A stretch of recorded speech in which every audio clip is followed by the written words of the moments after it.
Olá, tudo bem? No Meio Explica de hoje, o tema é doação de sangue. É seguro doar na pandemia? Eu conversei com o infectologista do Instituto Emílio Ribas e também com a Fundação Pro Sangue, o maior hemocentro da América Latina, sobre esse assunto. Dá uma olhada.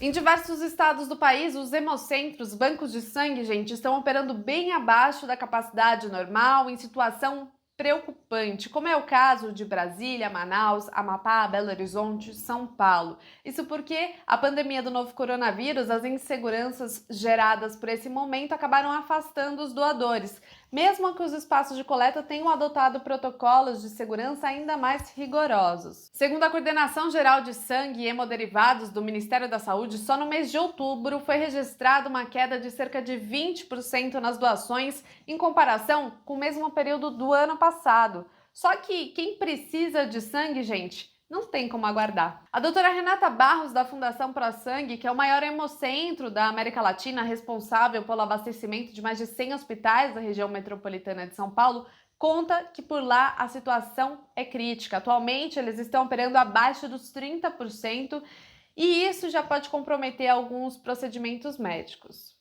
Bom, a situação é complicada porque a gente está com menos de 30% dos estoques gerais e em relação ao O negativo e o O positivo ainda está pior ainda, estão quase 10% só de estoque.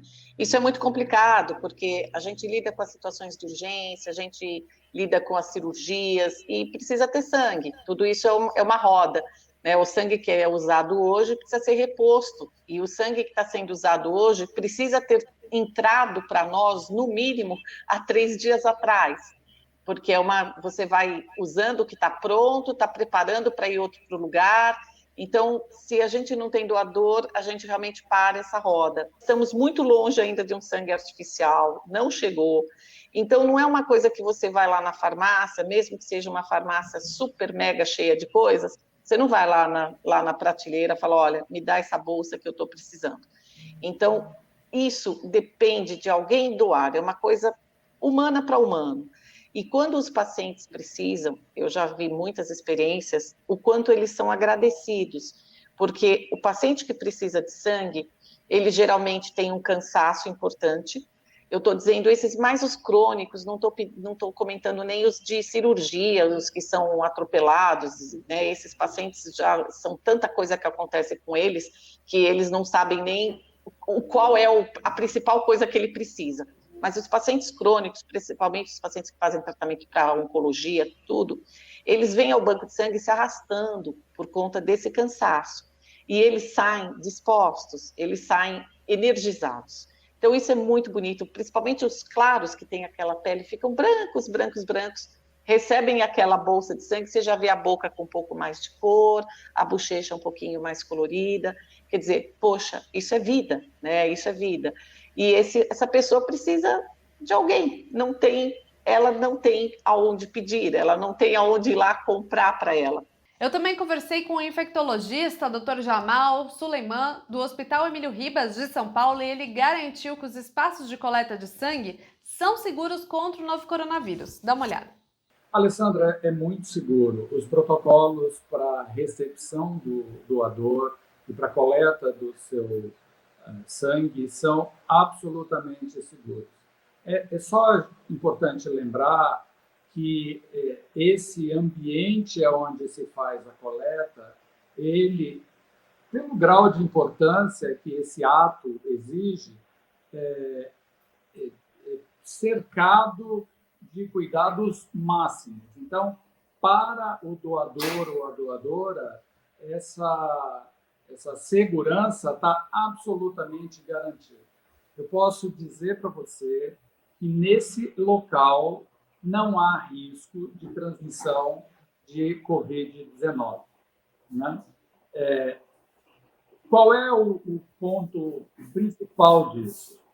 Primeiro que o doador ou a doadora, pela importância que essas pessoas têm, é fundamental que elas se mantenham fora do ambiente da doação o protocolo de segurança, porque o material que elas vão doar é fundamental para a preservação da vida de outras pessoas. E nesse contexto, ela não pode, em hipótese alguma, estar vulnerável ao vírus, ao SARS-CoV-2, porque esse sangue, se eventualmente estiver contaminado, ele não vai poder ser usado.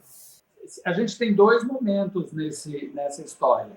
Ir a um lugar, né, a uma unidade de captura de sangue, é importantíssimo que a garantia da segurança esteja dada. E eu posso afirmar aqui, com todas as letras, que é seguro. A outra é, fora daquele ambiente, é importante que a pessoa continue se preservando, principalmente nesse momento de repique, que a gente tem que lembrar que no primeiro instante, da primeira onda, o que a gente teve foi exatamente uma onda, que foi progressivamente atingindo outras populações em outros lugares. Nesse momento, não é mais uma onda, é um raio.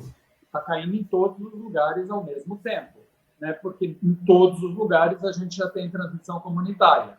No primeiro momento, isso foi indo aos poucos, seguindo o período de incubação do vírus, mas, por exemplo, entrou em grandes capitais, foi seguindo para cidades menores, até a ponta final, que eram cidades bem pequenas. Agora, todas as cidades, ao mesmo tempo, estão vivendo esse processo. Então, nesse instante, se eu puder pedir, né, fazer um apelo, é que essas pessoas que fazem esse ato de amor, primeiro, retornem, porque é seguro, né, seguindo todos os protocolos nesse trajeto, para não se contaminar fora, porque dentro não tem risco nenhum.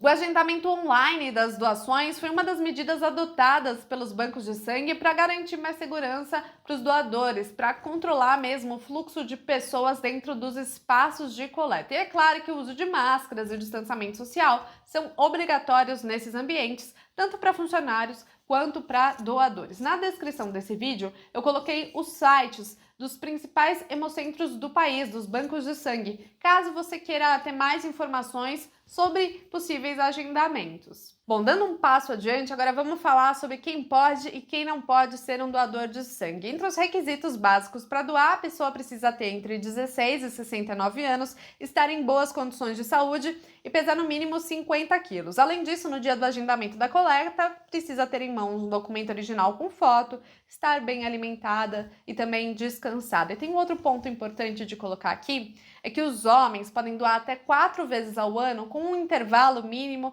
de 60 dias entre uma coleta e outra. Já as mulheres podem doar até 3 vezes ao ano, com um intervalo de 90 dias entre uma doação e outra. E agora vamos falar sobre quem não pode doar. Pessoas com doenças que podem ser transmitidas pelo sangue, como é o caso da hepatite B e C, da AIDS, ou doenças associadas ao vírus HTLV1 e 2 e doenças de Chagas, usuários de drogas injetáveis, pessoas que tiveram malária e pessoas com mal de Parkinson não podem ser doadoras de sangue.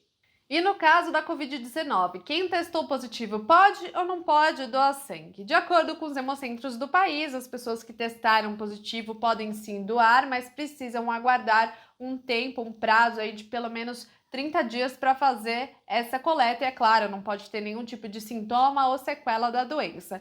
No entanto, o infectologista do Hospital Emílio Ribas, Dr. Jamal Suleiman, recomenda esse tipo de doação, inclusive reforça a importância dos protocolos de segurança contra a doença causada pelo novo coronavírus entre aqueles que já são doadores ou que pretendem doar sangue pela primeira vez. Especificamente para uma doação sanguínea, não. Isso pode ser feito dentro de protocolos de coleta de plasma hiperimune para usar em ensaios clínicos, porque o uso de plasma para a Covid-19 não está aprovado. E ainda não existe nenhum ensaio que mostre concretamente a eficácia dessa estratégia na redução do dano. Existem algumas indicações, algumas pistas de que, em algumas formas, pode melhorar o doente. Então, se for para esse propósito, ok, dá para doar. Quem não estiver nesse cenário, não. Tá, certo. Então, por exemplo, uma pessoa, por acaso, eu me contaminei, me tratei, aparentemente superei, eu não posso ser uma doadora Em de princípio, sangue. não. Por isso que eu chamei a atenção no começo dos cenários. Então, no ambiente de coleta é seguro. Fora do ambiente de coleta, você precisa manter a segurança, porque esse produto, a gente não usa sangue em situações que não sejam graves, né? Porque o que você está fazendo é um transplante de células de um indivíduo, de um outro sujeito, né? Em última instância, é isso aí que você faz. Então, você precisa dar garantia de que aquele sangue não contenha substâncias que vão colocar em risco um processo de transplante. Então, é fundamental que o doador e a doadora mantenham, e eu chamei a atenção, inclusive, para o aspecto de que, de maneira geral, essas pessoas são extremamente conscientes, felizmente, né, que elas entendem a importância que elas têm nessa cadeia de preservação da vida do outro. Então, para fora disso, qualquer coisa que possa ser indicativo de que a pessoa está doente ou contaminada, ela não deve doar sangue, não. Bom, como a gente viu, o sangue é um recurso raro, escasso e que não pode ser comprado na prateleira de uma farmácia. Então, quem precisa depende de um ato de solidariedade. Se você cumpre com os requisitos e tem vontade de praticar esse gesto, na descrição desse vídeo você encontra os sites dos principais hemocentros do país e pode verificar disponibilidade de dia e horário para uma coleta. Se você gostou desse conteúdo, também deixa aqui seu like, se inscreve no nosso canal. Dúvidas, críticas e sugestões são sempre muito bem-vindas nos comentários e não deixa de assinar a nossa news também, a News do Meio, para você começar o seu dia sempre muito bem informado. É isso e a gente se encontra em mais um vídeo aqui do canal.